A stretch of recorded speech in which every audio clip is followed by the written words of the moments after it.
Əvvəl yol çətin idi, gecə uzun, ümidlə dözdük hər sınağa hər gün. Sözlər az qaldı, sevgi danışdı, qəlbimiz birlikdə güclü alışdı.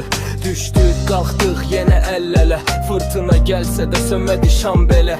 Dünya qarşımızda divar da olsa, sevgi yol tapdı, keçdi hər manənə. Sən mənim gücümsən, mən sənin ümidin, birlikdə yazdıq talih silsiləsini.